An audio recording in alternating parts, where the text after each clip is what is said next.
کیا اخلاق ہے نبی صلی اللہ علیہ وسلم کا بچوں کے ساتھ. چھوٹے چھوٹے بچوں کو جب مسجد میں دیکھتے ہیں تو اپنا ہاتھ جو ہے اس کے گال پہ پھیرتے ہیں.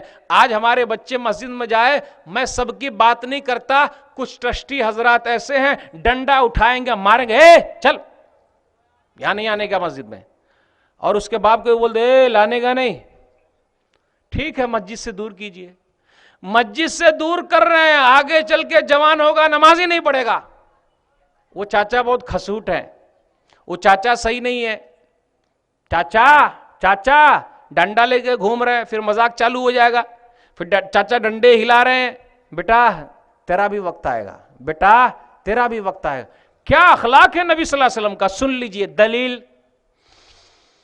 صحیح بخاری کتاب الادب کتاب نمبر 68 حدیث نمبر 5996. نبی صلی اللہ علیہ وسلم اپنی نواسی کو لیتے ہیں, امامہ کو کندھے پر رکھتے ہیں. یہ حدیث ذرا غور سے سنا رہا ہوں. کندھے پر رکھتے ہیں, نماز پڑھ رہے ہیں, رکوع میں جا رہے تو رکھ دیا, سجدے میں گئے تو رکھ دیا, پھر کھڑے ہوئے تو اٹھا لیا. مسئلہ کیا نکلا؟ چھوٹے بچے کو گود میں لے کر نماز پڑھا سکتے. دوسرا مسئلہ یہ نکلا, عورت کو اگر ہاتھ لگ جائے, بچی ہے تو کیا ہوا؟ وضو ٹوٹتا نہیں ہے. نبی صلی اللہ علیہ وسلم بچی کو لے کر نماز پڑھا رہے ہیں, نواسی کو لے کر نماز پڑھا رہے ہیں. آج کل کے امام صاحب ایسا کریں گے تو ہم ہی لوگ سب لات مار کے بھگا دیں گے, مولوی صاحب یہ کیا کر رہے ہیں آپ, کیا اخلاق ہے. ایک اور حدیث سنا دیتا ہوں, حسن اور حسین رضی اللہ تعالیٰ عنہ کا واقعہ. یہ نوجوانان جنت کے سردار ہیں, لیکن بچے ہیں تو بچوں والی مستی تو رہے گی, بچے ہیں نا, لیکن نوجوانان جنت کے سردار ہیں. دلیل سنن نسائی کتاب التطبیق کتاب نمبر 12 حدیث نمبر 1142.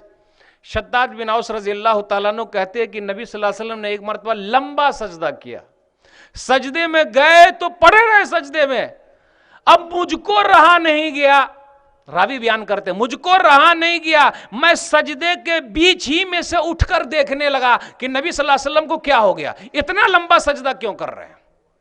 ارے کیا دیکھتا ہوں کہ حسین جو ہے رضی اللہ تعالی نبی صلی اللہ علیہ وسلم کی پیٹھ پر بیٹھے ہوئے, نواسا جو ہے وہ نانا کے پیٹھ پر بیٹھا ہوا ہے, اس لیے نبی صلی اللہ علیہ وسلم لمبا سجدہ کر رہے ہیں. راوی بیان کرتے ہیں کہ دوبارہ میں سجدے میں چلا گیا, نماز ختم ہو گئی تو اس لوگوں نے پوچھا اللہ کے رسول آج آپ نے بڑا لمبا سجدہ کیا, کچھ ہو گیا تھا کہ ہم تو گھبرا گئے تھے یا پھر وہی اتری تھی؟ کہا نہیں, وَلَكِنَّ ابْنِي اِرْتَحَلَنِي فَكَرِهْتُ أَنْ أُعَجِّلَهُ, میرے نواسے نے مجھ کو سواری بنا لی تھی, اس لیے میں کہا جلد بازی کیوں کروں, ذرا وہ فائدہ اٹھا لے. دیکھا آپ نے تو نماز میں ہاتھ پکڑ کے کھینچ دینے کا. امی نماز پڑھ رہی ہے تو بیٹا آ گیا, بیٹی آ گئی, نماز پڑھ کے ادھر پکڑ کے کھینچ دو. نہیں, اخلاق اچھا ہونا چاہیے. بچوں کے ساتھ ہمارا انداز پیارا ہونا چاہیے. بچپن سے ہم اور آپ اس کو سکھائیں گے, اگر اچھا انداز نہیں ہوگا تو کیسے وہ اچھے بن سکتے؟ وہ بھی ہم سے غلط چیز سیکھ جائیں گے. اور مجھے کہنے دیجئے, میں اکثر کہتا ہوں, وہ کیا ہم اور آپ اپنے بچوں کو خراب بنا رہے ہیں. ارے مولوی صاحب یہ کیا بات کر رہے ہیں آپ, کوئی اپنے بچے کو خراب بنائے گا؟ مجھے کہنے دی, بیٹا سگریٹ لے کر آنا, وہ پناما لے کر آنا, بیٹا ذرا ماچس بھی لے کر آنا, وہ ذرا گٹکا لے کر آنا, وہ ذرا کھینی بھی لا, ارے وہ ذرا پان بھی لانا, بیٹا لے کر آ. ہاں بھیجتے ہیں.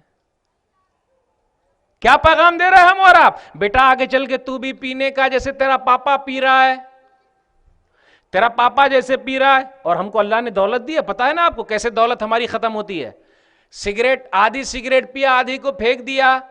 ہاں دولت ہے بھائی, تب تو پتا چلے دولت ہے, پیسہ. بیڑی سگریٹ پی پی کر کئی لاکھ روپیہ پھونک دیے, ختم, کئی ہزار روپیہ. اور مولوی صاحب کو دینے کا کوئی مسئلہ آیا, نکاح پڑھانے کے لیے آیا مولوی صاحب 500 روپیہ لیجیے گا نکاح پڑھانے کا, 100 روپیہ رکھ لیجیے. اور نکاح میں کروڑوں روپیہ لگا دیا, اس میں دان دہیج میں, سب میں, شادی میں. نکاح پڑھانے والے مولوی صاحب اللہ دے گا, تو مولوی صاحب کو پیٹ کہاں سے آئے, وہ پیٹ کہاں سے بھرے گا؟ تو نبی صلی اللہ علیہ وسلم کا اخلاق بچوں کے ساتھ ایسا تھا کہ بچے متاثر ہوتے تھے. ہمارا اخلاق صحیح ہونا چاہیے. ہم اور آپ جھوٹ بولتے, بچوں کو جھوٹا بناتے, اور میں اکثر یہ مثال دیتا ہوں، کوئی ملنے کے لیے آیا، مجھے اس سے ملنا نہیں ہے، جا بیٹا بول دے ابو گھر پہ نہیں ہے، اور باہر دروازے سے آواز بھی آتی رہتی، جا بیٹا بول دے ابو گھر پہ نہیں ہے، تو کتنے بچے تو وہ بھی بولتے، جیسا میں اکثر کہتا ہوں، ابو کہہ رہے ہیں کہ ابو گھر پہ نہیں ہے، تو بڑے مسائل ہم اور آپ کھڑے کر رہے ہیں۔ ہم کو ایسا لگتا ہے کہ چھوٹے بچے کچھ نہیں جانتے، ارے یہ بچے آج کے بچے ہیں اور کل کے یہ چچے ہیں، سب کچھ اس کو معلوم ہے۔ نبی صلی اللہ علیہ وسلم کا اخلاق بچوں کے ساتھ بڑا اچھا تھا، آپ مہربان تھے، شفیق تھے، اچھے تھے، اس لیے بچے لوگ بھی آپ کے ساتھ چمٹے ہوئے رہتے تھے۔ اپنے اندر وہ چیز پیدا کرنے کی ضرورت ہے۔ اب آئیے ذرا نکلے گھر سے باہر، گھر والی کو بھی کا مسئلہ تھا وہ بھی دیکھ لیا، نوکر کا مسئلہ بھی دیکھ لیا، بچے کا بھی مسئلہ دیکھ لیا، اور ٹھیک ہے اب دنیا والوں کے ساتھ کام کرنا ہے۔ نبی صلی اللہ علیہ وسلم رحمت للعالمین ہے، وما ارسلناک الا رحمت للعالمین، سورہ انبیاء سورہ نمبر 21 آیت نمبر 107، ہم نے آپ کو سراپا رحمت بنا کر کے بھیجا ہے، جہان والوں کے لیے رحمت بنا کر کے بھیجا ہے۔ نبی صلی اللہ علیہ وسلم مومنوں کے لیے رحمت، نبی صلی اللہ علیہ وسلم کافروں کے لیے رحمت، نبی صلی اللہ علیہ وسلم جانوروں کے لیے رحمت، ارے سب کے لیے رحمت بن کر آئے۔ اتنے بڑے انسان ہیں، کوئی بیان نہیں کر سکتا، بیان وہ کرے جس نے نبی صلی اللہ علیہ وسلم کو رحمت والا بنایا ہے۔ بیان کون کرے؟ کیا انداز ہے، کس طریقے سے نبی صلی اللہ علیہ وسلم لوگوں کے لیے رحم دل ہے۔ اللہ کا سب سے بڑا احسان ہے کہ اللہ تعالیٰ نے نبی صلی اللہ علیہ وسلم کو بھیج دیا دنیا میں، انسانیت پر بڑا احسان ہے، اللہ اس احسان کو جتلا بھی دیتا ہے۔ سورہ آل عمران سورہ نمبر 3 آیت نمبر 164، لقد من اللہ علی المؤمنین اذ بعث فیہم رسولا من انفسہم یتلو علیہم آیاتہ ویزکیہم ویعلمہم الکتاب والحکمہ وان کانوا من قبل لفی ضلال مبین۔ اللہ تعالیٰ مومنوں پر احسان جتلا رہا ہے کہ انہی میں سے ایک رسول کو بھیجا، میں سے، من انفسہم میں سے بھیجا۔ وہ قرآن کی تلاوت کر رہے ہیں، لوگوں کا تزکیہ کر رہے ہیں۔ لوگ بولتے ہیں نا صرف قرآن کافی ہے، ارے قرآن کے ساتھ حدیث کے بغیر کوئی مسئلہ ہے ہی نہیں۔ تزکیہ کر رہے ہیں، سمجھا رہے ہیں، نماز کا حکم ہے، طریقہ پیارے حبیب جناب محمد الرسول اللہ صلی اللہ علیہ وسلم کے یہاں ملے گا۔ رکعت کتنے رکعت نبی صلی اللہ علیہ وسلم بتائیں گے، کون سے وقت میں کتنے رکعت نبی صلی اللہ علیہ وسلم بتائیں گے۔ تزکیہ کر رہے ہیں، کتاب اور حکمت کی بات سمجھا رہے ہیں۔ لوگ اس سے پہلے کھلی ہوئی گمراہی میں تھے، چلن ان کے جتنے تھے سب وحشیانہ، چلن ان کے جتنے تھے سب وحشیانہ، ہر ایک لوٹ اور مار میں تھا یگانہ، فسادوں میں کٹتا تھا ان کا زمانہ، نہ تھا کوئی قانون کا تازیانہ، وہ تھے قتل و غارت میں چالاک ایسے، درندے ہو جنگل میں بے باک جیسے۔ کب صحیح ہو گئے؟ جب سے قرآن کو اپنا لیا، نبی صلی اللہ علیہ وسلم کے طریقے کو اپنا لیا تو صحیح انسان بن گئے۔ ہو حلقے یاراں تو بریشم کی طرح نرم، رزم حق و باطل ہے تو فولاد ہے مومن۔ تو اللہ تعالیٰ کا بہت بڑا احسان ہے کہ ہم لوگوں کے لیے، ساری انسانیت کے لیے، پوری دنیا میں بسنے والے لوگوں کے لیے، چرند پرند کے لیے، انسانوں کے لیے، جناتوں کے لیے نبی صلی اللہ علیہ وسلم کو مبعوث فرمایا۔ بھائیو ہم اور آپ اس پر اللہ تعالیٰ کا جتنا بھی شکریہ ادا کریں بہت کم ہے۔ پتہ کیا چلا؟ ہر ایک کی فکر ہے آپ کو، ہر ایک کی فکر ہے آپ کو۔ فَلَعَلَّكَ بَاخِعٌ نَفْسَكَ عَلَىٰ آثَارِهِمْ إِن لَّمْ يُؤْمِنُوا بِهَٰذَا الْحَدِيثِ آسَفًا۔ سورہ اسراء سورہ نمبر 17، سورہ کہف سورہ نمبر 18 آیت نمبر 6، کیا کہا اس کے اندر؟ آپ کو تو ایسا لگتا ہے کہ اگر یہ لوگ ایمان نہیں لائیں گے، سیدھے راستے پر نہیں آئیں گے تو آپ اپنے آپ کو ہلاک کر لیں گے، برباد کر لیں گے۔ یہ نبی صلی اللہ علیہ وسلم کا جذبات، ہر ایک کے لیے فکر مند رہتے تھے لوگ اللہ کے دین میں داخل ہو جائیں۔ بھائیو اللہ کا پیغام اللہ کے بندوں تک پہنچانا اب ہمارا کام ہے۔ وقت فرصت ہے کہاں، کام ابھی باقی ہے، وقت فرصت ہے کہاں، کام ابھی باقی ہے، نور توحید کا اتمام ابھی باقی ہے۔ نبی صلی اللہ علیہ وسلم لوگوں تک گئے ہیں، حج کے موسم پر جاتے تھے، بازاروں میں جاتے تھے، لوگوں کو سمجھایا ہے۔ بڑے افسوس کے ساتھ کہنا پڑتا ہے کہ ہم اپنے اندر ہی سمت رہ گئے۔ نہیں، آئیے اٹھئے، اللہ کا پیغام قرآن کریم اللہ کے بندوں تک پہنچا دیجئے۔ ہمیں اور آپ کو اس کے لیے آگے بڑھنا پڑے گا۔ نبی صلی اللہ علیہ وسلم رحم دل ہیں، کافروں کے لیے بھی رحم دل ہے۔ اب غور کر لیجئے گا، جو نبی کافروں کے لیے رحم دل، اس نبی کو، ایسے نبی کو، اتنے اچھے نبی کو دنیا کے کچھ لوگ نعوذ باللہ کیا بولتے؟ نعوذ باللہ برا مان رہے، نعوذ باللہ کارٹون بنا رہے ہیں۔ کیا رحمت ہے! کچھ لوگ آگے کہنے لگے صحیح مسلم کتاب البر والصلہ کتاب نمبر 45 حدیث نمبر 2599 کیا کہا اس کے اندر؟ ادعو علی المشرکین، آپ مشرکوں کے لیے بد دعا کیجئے. غور سے سنیے گا، نبی صلی اللہ علیہ وسلم سے کہا جا رہا آپ مشرکوں کے لیے بد دعا کیجئے. آج کل ہم اور آپ تو اپنے لیے بد دعا کر رہے ہیں. کہا بد دعا کیجئے. نبی صلی اللہ علیہ وسلم نے کیا فرمایا؟ انی لم ابعث لعانا وبعثت رحمتا. جی نہیں، میں لعن و طعن کرنے والا بنا کر نہیں بھیجا گیا، انما بعثت رحمہ، میں سراپا رحمت بنا کر کے بھیجا گیا ہوں. تو نبی صلی اللہ علیہ وسلم کافروں کے لیے بھی رحمت ہے. کبھی آپ نے بد دعا نہیں کی، برا نہیں مانا، بد دعا نہیں کی، اللہ کا پیغام پہنچا دیا. اور اللہ کا پیغام پہنچانے میں آپ نے جو تکلیفیں اٹھائی ہے دنیا کے اندر کسی اور نے نہیں اٹھائی ہے، سب سے زیادہ نبی صلی اللہ علیہ وسلم نے اٹھائی ہے. ایک دو واقعہ سناتا ہوں اور اس میں ذرا تسلی بھی ہے ان لوگوں کے لیے جو دعوت کا کام کرتے ہیں اور اس میں پریشانی آتی ہے. گھبرانے کی کوئی بات نہیں بھائیوں، سن لیجئے واقعہ. نبی صلی اللہ علیہ وسلم لوگوں کو اللہ سے ملانے کے لیے جو کوشش کرتے ہیں تو دنیا والے آپ کو کیا کہہ رہے ہیں؟ پاگل ہے، دیوانہ ہے، نعوذ باللہ. ارے دنیا والے بعد میں کہیں گے، آپ کے چچا ابو لہب نے پہلے مخالفت کی، آپ کا چچا ابو جہل ہے اس نے پہلے مخالفت کی. مکہ والے نہیں مانے، چلے گئے طائف. کیا درد ہے آپ کے دل میں. پتہ یہ چلا جہاں کے لوگ نہیں مانتے ہیں زیادہ ماتھا نہیں خراب کرنے کا، قوم غرق ہوگی، برباد ہوگی. جو سمجھا رہے ہیں وہ تھوڑا برباد ہوں گے، دوسری جگہ چلے جانے کا کام کرنے کا. نبی صلی اللہ علیہ وسلم کے اخلاق سے ملتا ہے. مکہ والے نہیں مانے، امید میں لے کر گئے، کم سے کم طائف والے تو مانیں گے، یہ امید میں گئے. بھائیو یاد رکھیے گا، اس سے ایک مسئلہ بہت اہم نکالنے والے ہیں. صحیح مسلم کتاب الجہاد کتاب نمبر 32 حدیث نمبر 1795. کون سی حدیث ہے؟ گئے طائف، سمجھایا کیا مانیں گے؟ بات سننا دور کی بات، مارا پتھر. مسئلہ کیا نکلے گا اس سے؟ پتھر مارنے والے طائف اور وہاں کے رہنے والے لوگ ہوں گے. پتھر مارنے والے ابو لہب اور ابو جہل کے خاندان کے لوگ ہوں گے. پتھر مارنا طائف والوں کا کام ہے، پتھر مارنا ابو لہب اور ابو جہل کا کام ہے. اور بھائیو پتھر کھانا پیارے حبیب جناب محمد الرسول اللہ صلی اللہ علیہ وسلم کی سنت ہے. ہمیشہ دعا کرتے رہیے گا اللہ پتھر کھانے والا بنائے، اللہ پتھر مارنے والا. جس نے بھی پتھر کھایا وہ نبی کی سنت کو زندہ کر رہا ہے. وہ ایک وقت آئے گا جب نبی صلی اللہ علیہ وسلم رہیں گے، ہاں دعوت کے کام میں ہمیں بھی پتھر ملا ہے، وہ بھی کہے گا نبی صلی اللہ علیہ وسلم نے بھی پتھر کھائے. پتھر مارنے والے میں کبھی شامل نہیں ہونے کا، وہ طائف والوں کا کام ہے. پتھر مارنا طائف والوں کا کام. پتھر مارنا، گالی بات دینا، برا بھلا کہنا ابو جہل اور اس کے چیلے چپاٹے کا کام، ابو لہب اور اس کے چیلے چپاٹے کا کام. پتھر کھانا پیارے حبیب جناب محمد رسول اللہ صلی اللہ علیہ وسلم کا کام اور ان سے ماننے والوں. دلیل بہت آس لے کر گئے تھے کہ لوگ مان جائیں گے. کہاں مانے، کہاں مانے. پہاڑ کا فرشتہ آ گیا، پہاڑ کا فرشتہ آیا، وہ بھی آ گئے، بڑے فرشتے بھی آ گئے.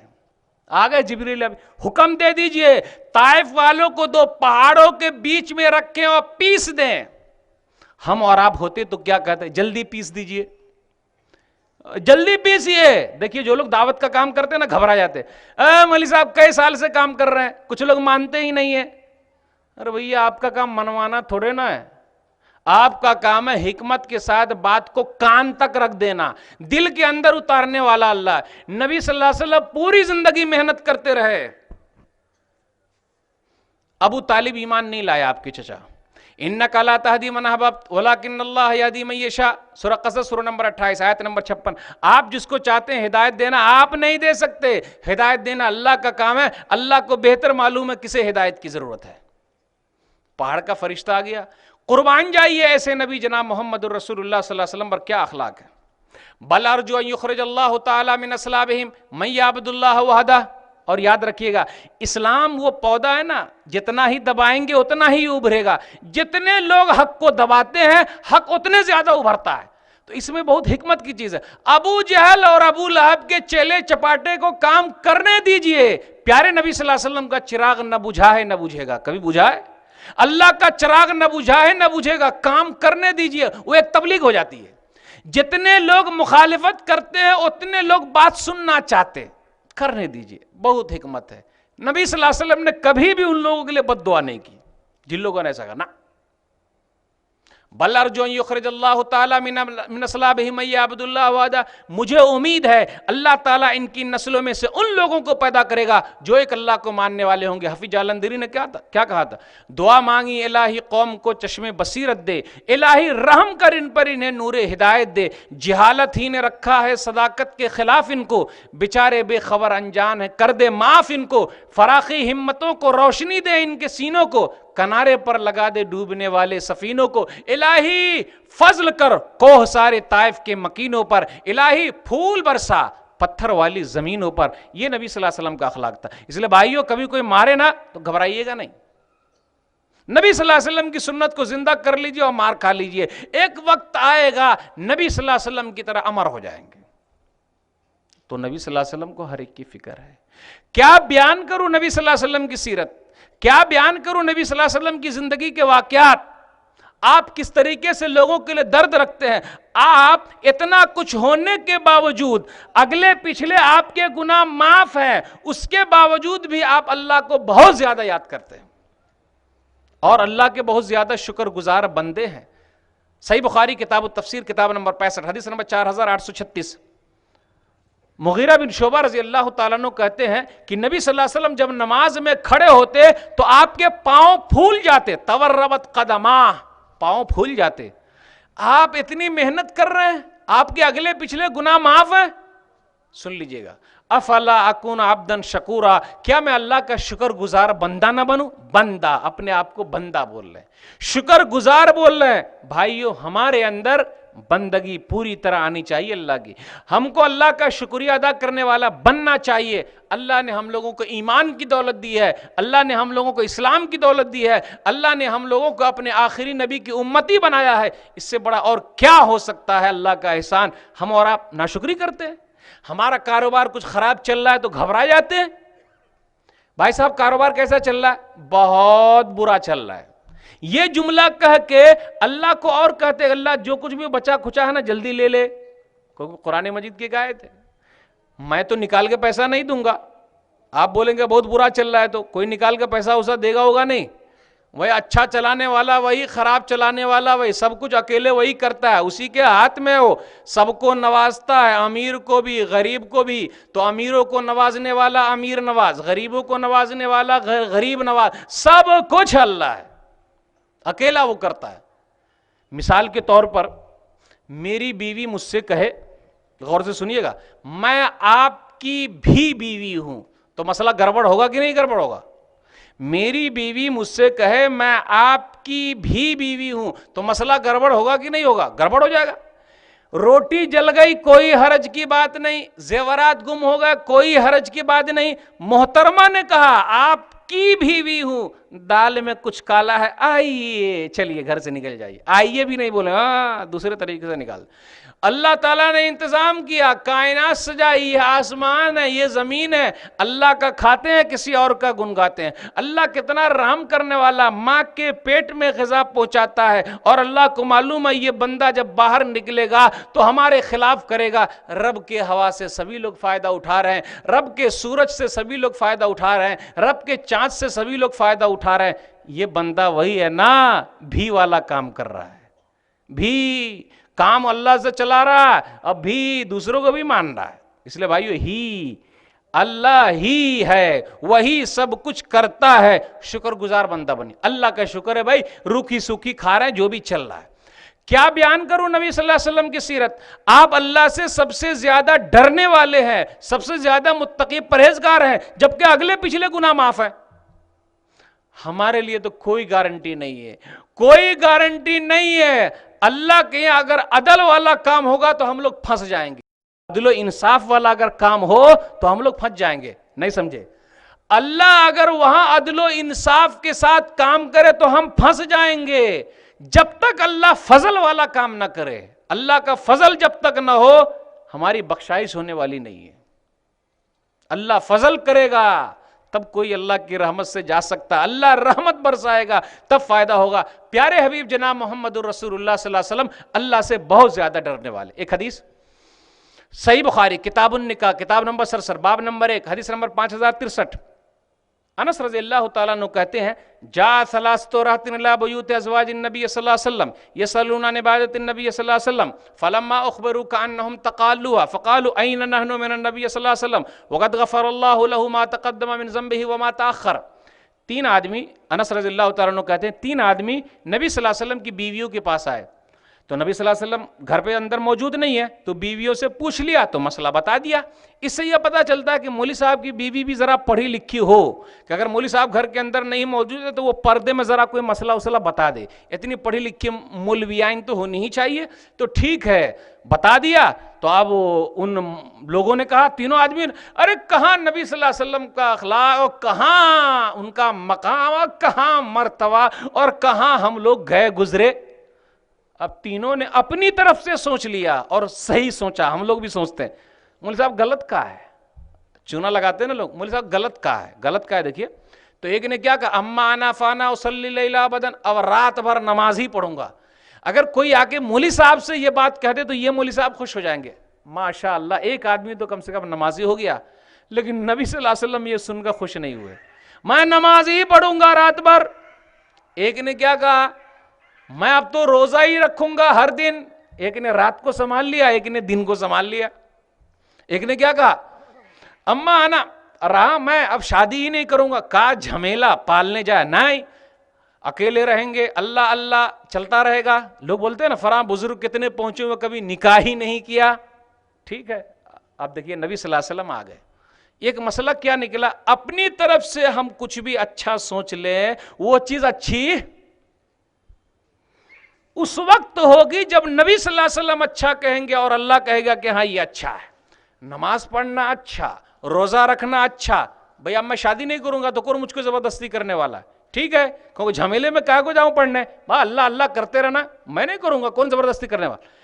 لیکن نبی صلی اللہ علیہ وسلم نے تعریف نہیں کی، بلکہ کیا، انتم الذین قلتم کذا و کذا اما واللہ انی لاخشاکم للہ واتقاکم لہ لیکنی اصوم وافطر واصلی وارقد واتزوج النساء فمن رغب عن سنتی فلیس منی. تم ہی لوگوں نے ایسی ایسی باتیں کہی، سن لو، میں تم لوگوں کے مقابلے میں اللہ سے زیادہ ڈرنے والا ہوں، میں زیادہ متقی پرہیزگار ہوں، میں نماز بھی پڑھتا ہوں، رات میں سوتا بھی ہوں.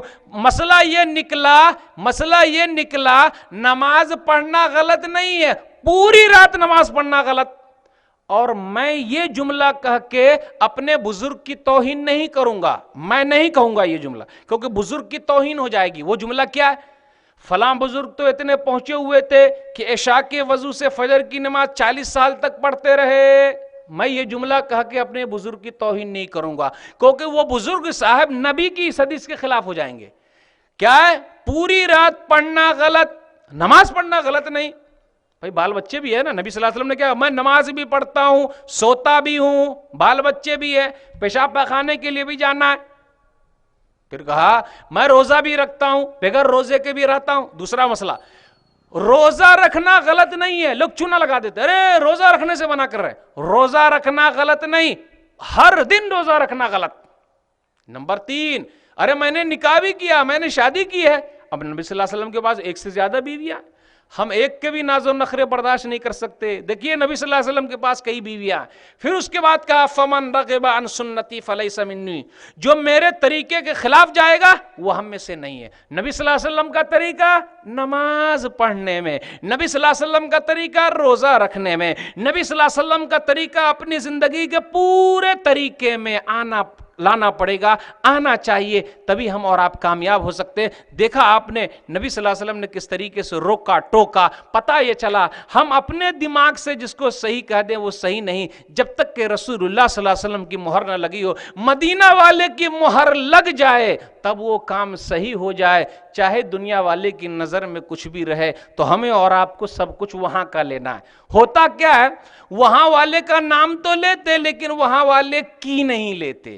یعنی نبی صلی اللہ علیہ وسلم کا نام تو لے رہے ہیں لیکن نبی صلی اللہ علیہ وسلم کی سیرت کو اپنانے کے لیے تیار نہیں. بھائیو اپنی زندگی میں لانا پڑے گا. کیا بیان کروں نبی صلی اللہ علیہ وسلم کی سیرت، کیا بیان کروں آپ کے سامنے، آپ کس طریقے سے تھے.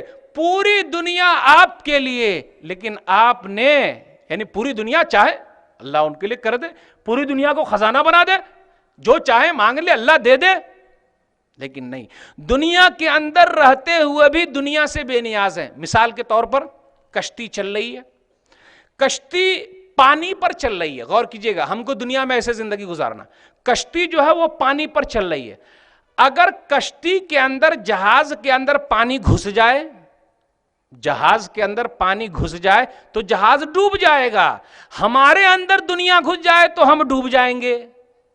ہم کو دنیا کے اندر رہنا ہے لیکن کشتی کی طرح رہنا ہے، دنیا کو اپنے اندر نہیں گھسانا ہے۔ کیا بیان کروں نبی صلی اللہ علیہ وسلم کی سیرت، کیسے تھے دنیا میں، کیسے آپ رہتے تھے، سو رہے ہیں چٹائی کے اوپر، چٹائی کے جو نشانات ہیں وہ آپ کے پیٹھ پر ہے، صحابہ دیکھتے ہیں، پوچھتے ہیں کہ نبی صلی اللہ علیہ وسلم ہم آپ کے لیے بہترین گدا لے آتے ہیں، قربان جائیے نبی صلی اللہ علیہ وسلم کے اخلاق پر، وہ چاہتے تو کتنے گدے حاضر ہو سکتے تھے، بادشاہ وقت کی طرح رہ سکتے تھے، میرے بھائیوں اللہ نے دیا ہے اس کے باوجود بھی آپ استعمال نہیں کر رہے ہیں اللہ کے لیے، تو یہ بہت تقوی والی بات ہے۔ دلیل سنن ترمذی کتاب الزہد کتاب نمبر 34 باب نمبر 44 حدیث نمبر 2377، پیٹھ پر نشانات ہیں، مالی ولی الدنیا ما انا فی الدنیا الا کراکب استظل تحت شجرۃ ثم راھا، کیا لینا دینا میرا اور دنیا کا، بس ایک ہے مسافر کی طرح، مسافر جو ہے ایک سایہ دار درخت کے نیچے رکا ہے، ذرا سانس لے گا پھر دنیا سے چلا جائے گا۔ بھائیو یاد رکھنا، لائی حیات آئے قضا لے چلی چلے، لائی حیات آئے قضا لے چلی چلے، اپنی خوشی سے آئے نہ اپنی خوشی چلے۔ یاد رکھنا، آگاہ اپنے موت سے کوئی بشر نہیں ہے، آگاہ اپنی موت سے کوئی بشر نہیں ہے، ساما ہے 100 برس کا، پل کی خبر نہیں ہے، چلے جانا۔ نبی صلی اللہ علیہ وسلم کا بستر ایسا ہے، نبی صلی اللہ علیہ وسلم کا تکیہ کیسا ہے، اس کے اندر کھجور کے پتے بھرے ہوئے ہیں۔ نبی صلی اللہ علیہ وسلم کے گھروں پر پورا مہینہ چولہا نہیں جلتا ہے، ارے ایک مہینے کیا کبھی کبھی 2 مہینے تک چولہے نہیں جل رہے۔ آج مرغ مسلم توڑنے کے باوجود بھی، بریانی کھانے کے باوجود بھی ناشکری اللہ نے کہاں دیا ہے، چولہے نہیں جل رہے۔ قربان جائیے نبی صلی اللہ علیہ وسلم کے اخلاق پر، جب دنیا سے جا رہے ہیں نہ کوئی بینک ہے نہ بیلنس ہے، کچھ بھی موجود نہیں ہے، قربان جائیے آپ سب سے ملنے کے لیے جاتے ہیں، آپ کا اخلاق کیسا ہے، آپ تیمارداری کرتے ہیں، غیر مسلم کے یہاں بھی ملنے کے لیے جاتے ہیں، غیر مسلم اگر بچہ آپ کے یہاں رہتا کام کرتا تھا، وہ بچہ ہے تو کیا ہوا، وہ بیمار ہے تو ہاسپٹل جاتے ہیں۔ آج ہم اپنے نوکر کو دیکھنے کے لیے نہیں جاتے ہیں، وہاں پوچھتے ہیں، اسلام پیش کرتے ہیں، تبلیغ کرتے ہیں، ارے آخری وقت میں بھی مسلمان ہو جائے اللہ جہنم سے بچا لے گا۔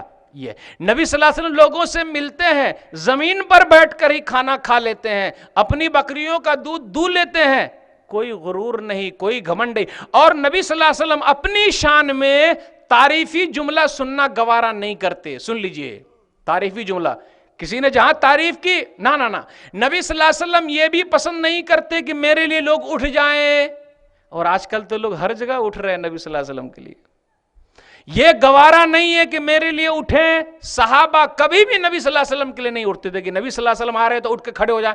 آج کل اگر کوئی بڑے آدمی آ رہے ہیں اور ہم کھڑے نہیں ہوئے، ارے شان کے خلاف کر رہا ہے۔ قربان جائیے نبی صلی اللہ علیہ وسلم کے اخلاق پر، کیسے تھے، کچھ نہیں، رہتے تھے آرام کے ساتھ، آرام کے ساتھ، اپنی شان میں سننا گوارا نہیں کرتے تھے۔ اس لیے کیا کہا، صحیح بخاری کتاب احادیث الانبیاء کتاب نمبر 60 حدیث نمبر 3445، لا تطرونی کما اطرت النصارى ابن مریم فانما انا عبد فقولوا عبد اللہ ورسولہ۔ سن لو میری شان کو اتنا نہ بڑھاؤ جس طریقے سے عیسائیوں نے عیسیٰ علیہ السلام کی شان کو بڑھا دیا، میں اللہ کا بندہ ہوں، اللہ کا بندہ ہوں اور اس کا رسول ہوں۔ ایک حدیث کے اندر آیا، مسند احمد جلد نمبر 3 صفحہ نمبر 153، انس بن مالک رضی اللہ تعالیٰ عنہ کہتے ایک آدمی نے کہا، یا سیدنا یا محمد صلی اللہ علیہ وسلم، سیدنا وابن سیدنا خیرنا وابن خیرنا، اے محمد صلی اللہ علیہ وسلم ہمارے سردار کے بیٹے، ہمارے بہترین کے بیٹے۔ کوئی شک نہیں، صحیح بات ہے یہ، کہا ہمارے سردار کے بیٹے، ہمارے بہترین کے بیٹے، تعریفی جملہ کہا۔ ہم اور آپ، ہماری اور آپ کی شان میں کوئی نہ کہے لمبے چوڑے القاب تو ناراض ہو جائیں گے۔ مفکر دورہ ہے، مفکر اسلام ہے، شیخ الاسلام ہے، پیارے حبیب صلی اللہ علیہ وسلم کو صرف اتنا کہا آپ سردار کے بیٹے، کوئی شک نہیں صحیح ہے سردار ہیں، بہتر ہے بہتر کے بیٹے، کیا یا ایھا الناس علیکم بتقواکم لا یستہوینکم الشیطان فقولوا عبداللہ، اے لوگو اللہ کا تقوی اختیار کرو، شیطان تم پر حملہ نہ کر دے، تم لوگ کہو دیکھ لو میں اللہ کا بندہ ہوں، اللہ کا رسول ہوں، اور میرے مرتبے کو اتنا مت بڑھا دینا جتنا اللہ نے نہیں بڑھایا ہے، اللہ نے جہاں رکھا اتنا ہی رکھو، لیکن ہم اور آپ اپنے حساب سے کر رہے۔ نبی صلی اللہ علیہ وسلم اپنی شان میں سننا گوارا نہیں کرتے، یہ آپ کا اخلاق ہے، کس طریقے سے آپ رہتے۔ نبی صلی اللہ علیہ وسلم کے اخلاق کو پڑھنا چاہتے ہیں، اپنی زندگی میں لانا چاہتے ہیں تو آئیے لے آئیے۔ ایک دو واقعہ بیان کرنے کے بعد آپ سے رخصت ہوں گا کہ نبی صلی اللہ علیہ وسلم نے کس طریقے سے دشمنوں کو بھی معاف کر دیا، وہ معاف کرنے کا جذبہ ہمارے اندر ہونا چاہیے۔ آئیے سنن الکبریٰ بیہقی جلد نمبر 9 صفحہ نمبر 118 اٹھائیے۔ سب لوگ بیٹھے ہوئے، ارے کیا کھڑے ہوئے ہیں، مجمع لگا ہوا ہے، فتح مکہ ہے، 8 ہجری ہے، دشمنان اسلام سامنے ہے، کمانڈر ہو تو ایسا، جنرل ہو تو ایسا، دنیا نے ایسا جنرل نہیں دیکھا، ایسا کرنل نہیں دیکھا، ایسا کمانڈر نہیں دیکھا، موجود ہے۔ سب سے پوچھا، چاہتے تھے سب کو کٹوا سکتے تھے، مروا سکتے تھے، کیا کرنے والا ہوں؟ آپ بھلے ہیں، بھلے کے بیٹے ہیں، کیا کہا؟ ما ترون انی صانع بکم، کیا کرنے والا ہوں؟ آپ بھلے ہیں اور بھلے کے بیٹے ہیں۔ اذهبوا فانتم الطلقاء، جاؤ تم سب کے سب آزاد ہو۔ ظالم سے لیا ظلم کا بدلہ نہ کسی وقت، ظالم سے لیا ظلم کا بدلہ نہ کسی وقت، مارا بھی تو اخلاق کی تلوار سے مارا۔ یہ نبی صلی اللہ علیہ وسلم کا اخلاق تھا۔ میں نے چند چیزیں آپ کے سامنے رکھی، گھر سے میں شروع کیا، پھر باہر ذرا نکلا، پھر اس کے بعد جنگ کے میدان میں گیا، پھر باہر نکل کے آ گیا۔ ہر جگہ نبی صلی اللہ علیہ وسلم کی سنت ایک مثالی ہے، سیرت ایک مثالی ہے، کھلی ہوئی کتاب ہے، جنہیں پڑھنا ہے نبی کی سیرت پڑھ لے اور اپنی زندگی میں اس کو لے آئے۔ میں انہی بات پر اپنی بات کو ختم کروں گا۔ اللہ تعالیٰ سے دعا اللہ ہم لوگوں کی زندگی میں نبی صلی اللہ علیہ وسلم کی سیرت آ جائے، یہی دعا ہے۔ اللہ ہماری زندگی میں نبی کی سیرت کو لے آئے، ہماری زندگی میں اللہ تعالیٰ جو پریشانی ہے اس کو دور کر دے، اللہ کتاب و سنت پر چلنے کی توفیق دے، اللہ بدعت و خرافات سے دور رکھے، آمین۔ اللہ ہم میں سے جو قرض دار ہیں اس کے قرضے اتار دے، اللہ جو پریشان حال ہے اس کی پریشانی کو دور کر دے، اللہ کسی طریقے سے کسی لڑکی کے رشتے نہیں آ رہے، اللہ تو رشتے کا انتظام کر دے، اللہ جس مصیبت میں جو ہے اللہ تو اس کو نکال دے، جو بیمار ہے اللہ جلد سے جلد شفا کلی عطا فرما، آمین۔ وآخر دعوانا الحمدللہ رب العالمین، وصلی اللہ علی نبینا محمد وآلہ وصحبہ اجمعین، والسلام علیکم ورحمۃ اللہ وبرکاتہ۔ آخر میں آپ تمام حضرات کا شکریہ ادا کرتا ہوں کہ آپ تمام حضرات نے مجھے یہاں آنے کی دعوت دی۔ اللہ تعالی ہم تمام لوگوں کے ملنے جلنے بیٹھنے کو قبول فرما لے اور میزان حسنات میں جگہ دے دے، آمین۔ وآخر دعوانا الحمدللہ رب العالمین، صلی اللہ علی نبینا محمد وآلہ وصحبہ اجمعین، والسلام علیکم ورحمۃ اللہ وبرکاتہ۔ الحمدللہ محترم شیخ ثناء اللہ صاحب مدنی حفظہ اللہ نے اپنے موضوع پر بہترین خطاب فرمایا۔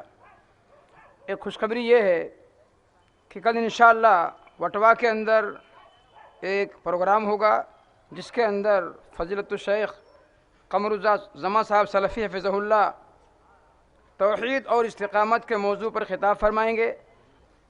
محترم قمرالزماں صاحب سلفی حفظہ اللہ اسٹیج کی زینت ہیں، ہمارے مہمان ہیں، اس لیے محترم ثناء اللہ صاحب مدنی حفظہ اللہ کے اصرار پر جو ہے میں چاہتا ہوں کہ محترم جناب قمرالزماں صاحب سلفی حفظہ اللہ چند منٹ آپ حضرات سے خطاب فرمائیں گے۔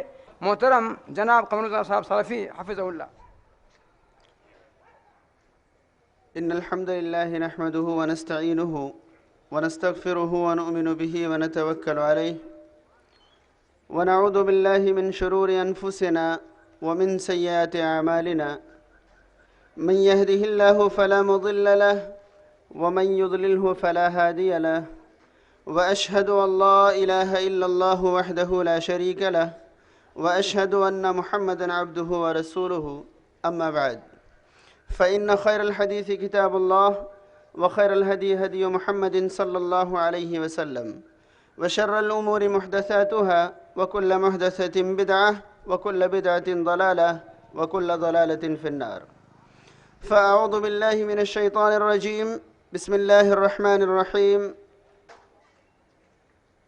قل أوحي إلي أنه استمع نفر من الجن فقالوا إنا سمعنا قرآنا عجبا يهدي إلى الرشد فآمنا به ولن نشرك بربنا أحدا۔ محترم صدر مجلس، علماء کرام، بزرگ اور دوستو، آج میں آپ کے سامنے خطاب کے لیے نہیں کھڑا ہوا ہوں، صرف منتظمین اجلاس کے اصرار پر میں شیخ ثناء اللہ مدنی حفظہ اللہ کی تقریر کو یوں سمجھ لیجئے کہ آخری کلمات کے تحت چند باتیں میں آپ کے سامنے پیش کرنا چاہوں گا۔ شیخ نے دوران خطابت ایک اشارہ فرمایا تھا کہ عام طور پر خطاب سننے کے لیے 3 قسم کے لوگ آتے ہیں۔ انہوں نے یہ اشارہ کیا، میں اسی تحت 2 باتیں آپ کے سامنے رکھنا چاہوں گا۔ یاد رکھیں، تقریریں سن لینا، جلسے جلوس میں حاضر ہو جانا، علماء کرام کی باتیں سن لینا، یہ کسی بھی قسم کی بہادری نہیں ہے۔ بہادری تو جب ہو جب ہم قرآن مجید میں موجود 3 آیتوں پر غور کریں۔ پہلی آیت میں نے آپ کے سامنے پڑھی ہے سورہ جن کی آیت نمبر 1 اور 2۔ رب العالمین نے یوں ارشاد فرمایا، قُلْ أُوحِيَ إِلَيَّ أَنَّهُ اسْتَمَعَ نَفَرٌ مِّنَ الْجِنِّ۔ پورا واقعہ یوں ہے کہ نبی کریم صلی اللہ علیہ وسلم کی بعثت کے بعد، آپ کی رسالت کے بعد، جنوں کا آسمان میں جانا دشوار ہو گیا۔ پہلے جن آسمان میں جاتے تھے، رب العالمین کی کچھ باتیں اچک لاتے تھے، چرا لاتے تھے، اور دنیا میں آ کر جادوگروں کو، کاہنوں کو بتا دیا کرتے تھے۔ وہ کاہن ایک سچی بات میں 99 جھوٹی بات ملا کر دنیا میں پھیلاتا تھا، اور اس ایک بات کی سچائی کی وجہ سے وہ کاہن اور نجومی دنیا والوں کے سامنے سچا اور قابل یقین قرار پاتا تھا۔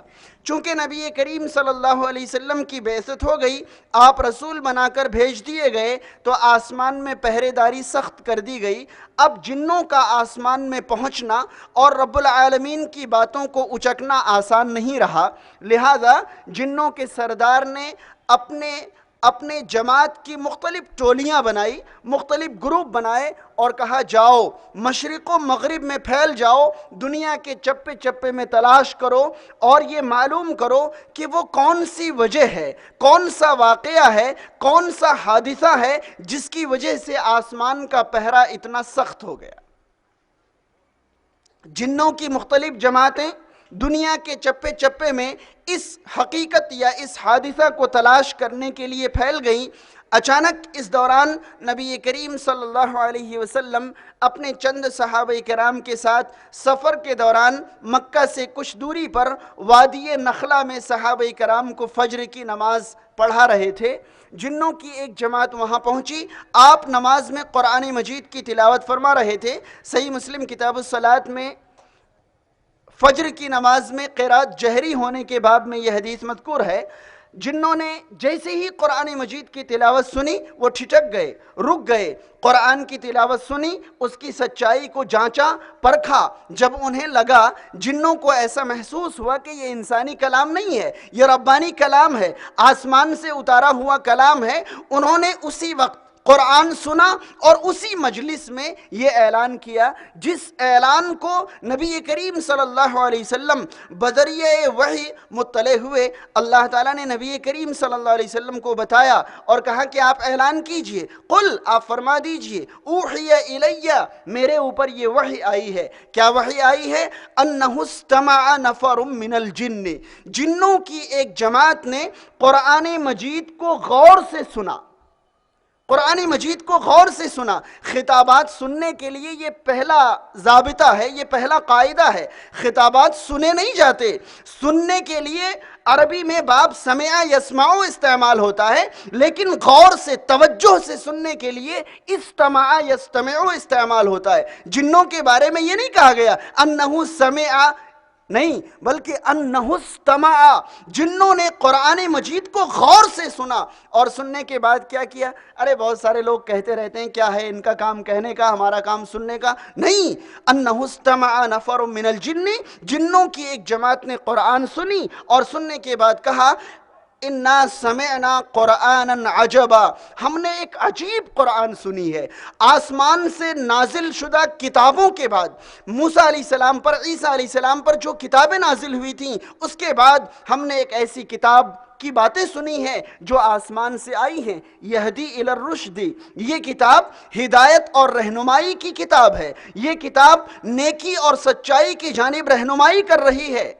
لہذا ہم نے کیا کیا؟ جب ہمیں پتہ چل گیا یہ سچی کتاب ہے، سچائی کی جانب رہنمائی کرتی ہے، فآمنا بہ، ہم نے اس کتاب پر ایمان لے آیا۔ تو آج اس محفل میں جتنے بھی بھائی حاضر ہیں، نبی کریم صلی اللہ علیہ وسلم کی سیرت طیبہ کے تقریباً تمام گوشے آپ کے سامنے واضح کیے گئے۔ جنوں کے اس واقعے سے عبرت حاصل کرتے ہوئے ہم تمام بھائیوں کو چاہیے کہ ان تمام گوشوں کے بارے میں ہم اپنی زندگی کا مطالعہ کریں۔ نبی کریم صلی اللہ علیہ وسلم مثالی شوہر تھے، ہم کیسے شوہر ہیں؟ نبی کریم صلی اللہ علیہ وسلم مثالی باپ تھے، ہم کیسے باپ ہیں؟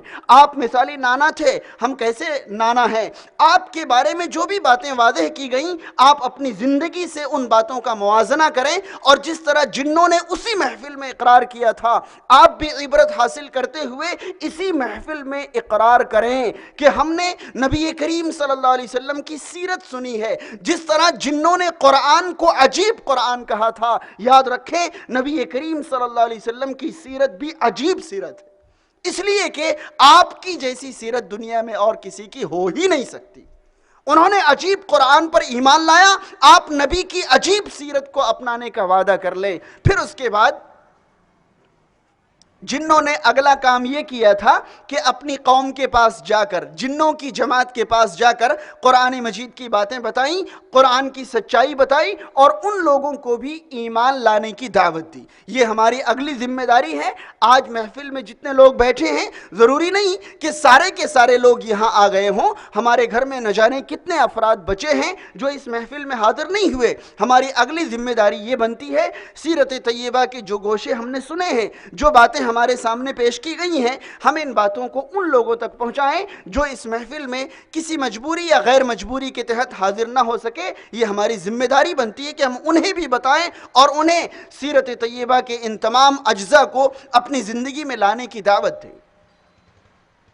قرآن مجید سورہ اعلیٰ کے اندر اللہ رب العالمین نے فرمایا، فذکر ان نفعت الذکریٰ سیذکر من یخشی ویتجنبها الاشقی الذی یصلی النار الکبریٰ۔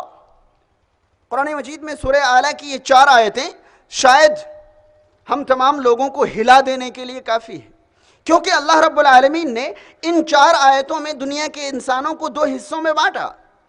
پہلے نبی کریم صلی اللہ علیہ وسلم کو خطاب کیا گیا، فذکر، آپ نصیحت کرتے رہیں۔ جس طرح ہمارا کام ہے، آپ مختلف دشواریوں اور مختلف مراحل کو طے کرنے کے بعد علماء کرام کو تذکیر اور نصیحت کے لیے بلاتے ہیں۔ ہم آتے ہیں، تذکیر کرتے ہیں، کوئی نئی بات آپ کو نہیں بتاتے، جو پرانے قصے ہیں، جو پرانی شریعت ہے، اسی شریعت کی یاد دہانی، اسی شریعت کی باتیں تازہ کرنے کے لیے ہم آتے ہیں اور یاد دلا کر چلے جاتے ہیں۔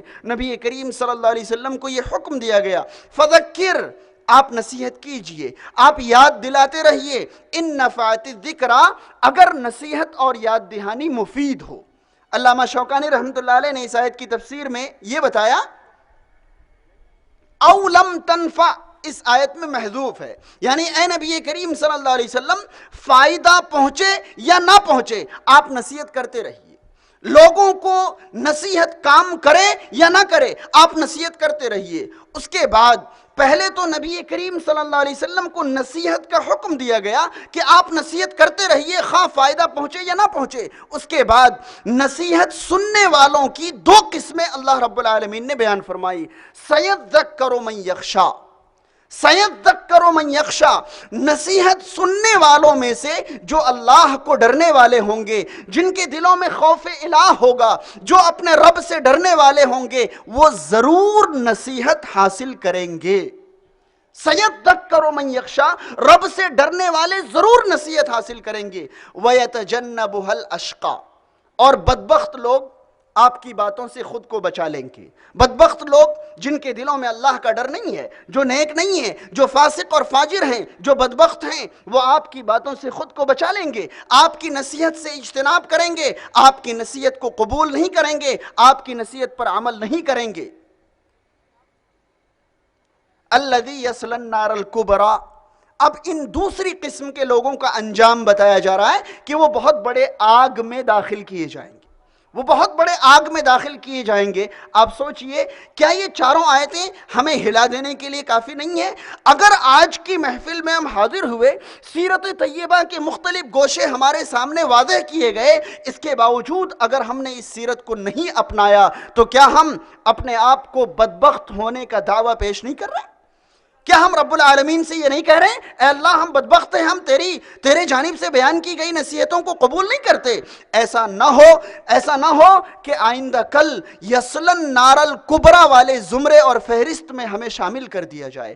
ایسا نہ ہو میرے بھائیوں، یہ دونوں قسم کے لوگوں میں سے پہلی قسم کے لوگ بننے کے لیے نصیحتوں کو قبول کرنا ضروری ہے۔ ہمارے دل میں اگر اللہ کا ڈر ہے تو ہم ان نصیحتوں کو قبول کریں گے، اور اگر اللہ کا ڈر نہیں ہے تو ہم ان نصیحتوں سے خود کو الگ کر لیں گے، بچ جائیں گے۔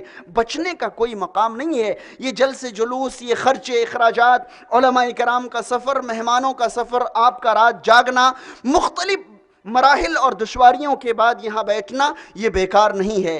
یہاں علماء کرام اس لیے آتے ہیں تاکہ ربانی کلام کے ذریعے اللہ اور اس کے رسول صلی اللہ علیہ وسلم کے فرامین آپ تک پہنچائیں، اور مقصد یہ ہوتا ہے کہ آپ ان فرامین کو اپنی زندگی میں اتاریں، ان پر عمل کریں، آپ کی زندگی کی کایا پلٹ ہو جائے۔ وہ جنات تھے جنہوں نے ایک بار قرآن سنا، ان کی زندگی بدل گئی۔ ہم زندگی بھر قرآن سنتے ہیں مگر جیسے رہ جاتے، جیسے کہ ویسے ہی رہ جاتے۔ کیا ہم بدبخت نہیں ہیں؟ کیا ہم فاسق و فاجر نہیں ہیں؟ آخر ہماری ایک ایک آدمی کے لیے، ہمارے ایک ایک آدمی کے لیے کیا ایک ایک قرآن کے نزول کی ضرورت ہے؟ کیا ایک ایک کتاب کے نزول کی ضرورت ہے؟ قرآن مجید کی اتنی تلاوتیں، قرآن مجید کی اتنی آیات ہمارے سامنے پیش کیے جائیں، پھر بھی ہماری زندگی نہ بدلے، ہم جیسے تھے ویسے ہی رہیں۔ آخر ایسا کب تک چلے گا؟ آخر ایسا کب تک چلے گا؟ موقع آ گیا ہے کہ آپ اپنے آپ کو اشقا والے زمرے میں شامل نہ کر کے رب العالمین سے ڈرنے والوں کے زمرے میں خود کو شامل کر لیں۔ پھر اس کے بعد سورہ زاریات آیت نمبر 55 کے اندر اللہ رب العالمین نے نبی کریم صلی اللہ علیہ وسلم کو یہ حکم دیتے ہوئے فرمایا وَذَكِّرْ إِنَّ الذِّكْرَ تَنْفَعُ الْمُؤْمِنِينَ، آپ یاد دلاتے رہیں، آپ نصیحت کرتے رہیں، کیونکہ یاد دہانی اور تذکیر، نصیحت کرنا یہ مومنوں کو فائدہ پہنچاتا ہے۔ یہ ہماری ذمہ داری ہے، ہم اللہ اور اس کے رسول صلی اللہ علیہ وسلم کے کلام کا علم اپنے سینے میں رکھتے ہیں، یہ ہماری ذمہ داری ہے۔ انشاءاللہ جب تک ہمارے سانس باقی رہیں گے، جب تک ہماری روح باقی رہے گی، ہم اللہ اور اس کے رسول صلی اللہ علیہ وسلم کا کلام آپ کو سناتے رہیں گے، آپ تک پہنچاتے رہیں گے، لیکن ساتھ میں تنفع المؤمنین والا مقصد بھی ہمارے دل میں رہے گا۔ ہم یہ سوچ کر آپ تک پہنچائیں گے کہ آپ مؤمن ہیں اور آپ کو تذکیر فائدہ پہنچائے گی۔ یاد رکھیں، اگر بار بار کی نصیحت بھی آپ کو فائدہ نہیں پہنچاتی تو آپ کے مؤمن ہونے میں شک پیدا ہوتا ہے، آپ کے مؤمن ہونے میں شک پیدا ہوتا ہے، کیونکہ قرآن کہہ رہا ہے کہ مؤمنوں کو تذکیر فائدہ پہنچاتا ہے، اور اگر آپ کو فائدہ نہیں پہنچائے اس کا مطلب آپ اس زمرے میں نہیں ہیں۔ آپ خود کو مؤمن بنائیں، اللہ سے ڈرنے والا بنائیں، بدبخت، فاسق اور فاجر نہ بنیں۔ آپ ان لوگوں میں سے بنیں جن لوگوں نے اللہ سے ڈرتے ہوئے اللہ کے پیغام کو قبول کیا۔ آخر میں رب العالمین سے دعا ہے اللہ تعالی ہم تمام مسلمانوں کو شیخ کے ذریعے بیان کیے گئے تمام اصول اور ضابطوں کو اپنی زندگی میں لانے کی توفیق نصیب فرمائے۔ اللہ تعالی ہم تمام مسلمانوں کو سیرت طیبہ کی جو گوشے بیان کیے گئے ہیں انہیں، اور جو بیان نہیں کیے گئے ان تمام گوشوں کو اپنی زندگی میں لانے کی توفیق نصیب فرمائے۔ اللہ تعالی ہم تمام مسلمانوں کو قرآن اور سنت کی باتیں سننے کے بعد فوراً ان پر عمل کا جذبہ پیدا کرنے کی توفیق نصیب کرے۔ اقول قولی ھذا استغفر اللہ لی ولکم ولسائر المسلمین والحمد للہ رب العالمین، آمین، والسلام علیکم ورحمۃ اللہ وبرکاتہ۔ الحمدللہ محترم سلفی حفظہ اللہ نے بہترین انداز میں ہم سبھی لوگوں کو عمل کے لیے آمادہ کیا ہے، اللہ تعالیٰ قبول فرمائے۔ اور الحمدللہ یہ پروگرام بحسن خوبی اختتام پذیر ہوا۔ میں شکر گزار ہوں علماء کرام اور مقررین کا جنہوں نے اپنا قیمتی وقت دیا، اللہ تعالیٰ ان کی ان خدمات کو قبول فرمائے، اللہ تعالیٰ ان کے سننے بیٹھنے کو قبول فرمائے اور عمل کرنے کی توفیق عطا فرمائے۔ اللهم صل على محمد، اللهم بارك على محمد، اللهم صل على محمد، اللهم بارك على محمد محمد، اللهم صل على محمد، اللهم بارك على محمد، اللهم صل على محمد، اللهم بارك على محمد محمد، اللهم صل على محمد۔